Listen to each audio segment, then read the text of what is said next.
Hello, Gothamites, and welcome to the Gotham Knight channel. I am your host, the Gotham Knight, and today we got a really cool article that was released on the Hollywood Reporter, and they did a big article on our friend Michael Keaton. And Michael goes right in depth talking about the Flash and some of the things that he feels about on about Batman, its history. So I want to go ahead and get on that. Well, first of all, I hope you have your Gotham City coffee. So, hope you're enjoying that. So, let's look at this right here. The Hollywood Reporter has come out. The magazine is out. If you want to go ahead and get it, go out and get it. I mean, I recommend it. It's definitely cool. If you're a Batman collector, you definitely want to collect this article. And for the story that comes out, this is really Michael being Michael and who he is, and I loved, enjoyed it, reading it. But the best thing is, you guys will get to go ahead and read it also. So let's go ahead and check this out. So we're gonna go ahead and we'll go ahead and move Mr. Keaton right down here, so that way you guys can see the article as well. And well, I don't know why that came up right there, but here it is. Okay, so when through the whole article, I don't want to read the whole article. There's a lot of stuff that is in here, but talking about where's Keaton place in it, and when Tim went to cast Keaton, you see that he had put on here that when Burton first wanted to cast Keaton as Batman in 1988, it was a controversial choice among producers and executives at Warner Brothers. The director says, "I have met lots of square jaw type actors, but it's like, well, why does somebody need to dress up like a bat?" This is what Burton says. They don't look like Arnold Schwarzenegger. They're not big action heroes. There's somebody who's intelligent and kind of screwed up, and Michael has such an intensity that it's like, yeah, I could see that guy wanting to dress up as a bat. And of course, the rest is history, right? So Keaton goes on and talks about the Marvel stuff, and basically here's where it leads into is that Keaton was never a comic book fan, and he has been stunned by the genre's growth. He credits Burton with the industry's realization that superhero films can be not only lucrative, but also artistically ambitious. What Tim did change everything, Keaton says. Everything you see now started with him. If you really think about what happened between 1989 and now on a cultural and corporate economical level, it's unbelievable. And Keaton is awed by the phenomenon. He confesses he doesn't totally get it. After the first Batman, I'm not sure I've ever seen an entire comic book or movie. I'm just not got around to it. So to Keaton, that's the kind of artist that he is, right? And I think as Batman fans, we appreciate that, because to Keaton, this is where his mindset is. This is where he stays that, yeah, I'm Batman. And hasn't seen any other comic book movie other than his. And it kind of makes you feel like, yeah, this is awesome. And I'm telling you, this is the way Keaton is. This is definitely the way Keaton is. And so he goes on and talks about, like, filmmakers, like when he was doing the Marvel stuff, that it's basically when you're talking comics to him, you're better off explaining quantum physics. And so that's what gets us right there.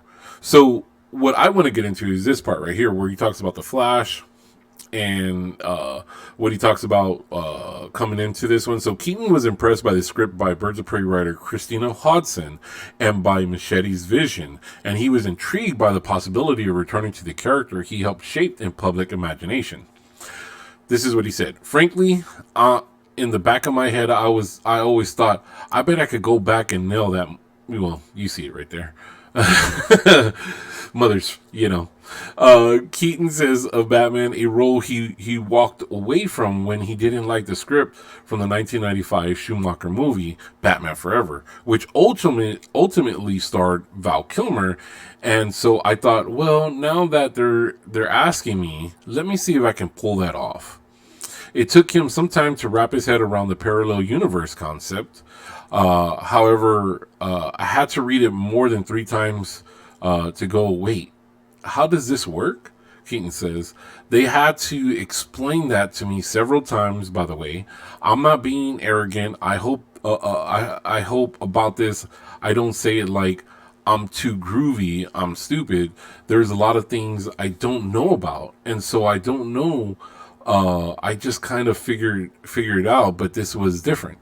What's really interesting is how much more I got Batman when I went back and did him. I get this whole other level now. I totally respect it. I respect what people are trying to make. I I never looked at it like, oh, this is just a silly thing. It's not a silly thing when I did Batman, but it has become a giant thing culturally. It's iconic, so I have more respect for it because what do I know? This is a big deal in the world to people. You've got to honor that and respect that. Even I go, Jesus, this is huge. So what you see right there is Keaton being very honest, and Michael is very apologetic. I would say very truthful in his responses. If you ever have the chance to speak to him and hear him the way he talks, so I think that he is correct that Tim Burton did launch this whole genre of heroes being where they're at. Kevin Feige will tell you that at Marvel that Tim Burton is responsible for launching this. And if you weren't around to the impact of Batman 89 and why it's loved, this is why. If you are younger and you weren't around for that experience, that's what I hope to relate to you through the Gotham Knight channel, is those experiences that one I've had as a lifelong Batman fan, being in this world of comics, and also having the ability to work with people just like Michael Keaton. And Keaton is a definitely a person that won't hide anything, and he'll tell you the truth. If Keaton didn't like this script, he wouldn't have done it. He wouldn't have done it. And I think for the most part, even when Keaton said that he turned down the '95 Schumacher movie, that was a two-parter. Keaton turned that down not only because of the script, but because Burton wasn't coming back. And I've mentioned it to you guys here before on other shows, is that Keaton is extremely loyal to Tim. And I guarantee you, Keaton wouldn't have done The Flash if Tim wasn't contacted somehow. So there is definitely an underline that,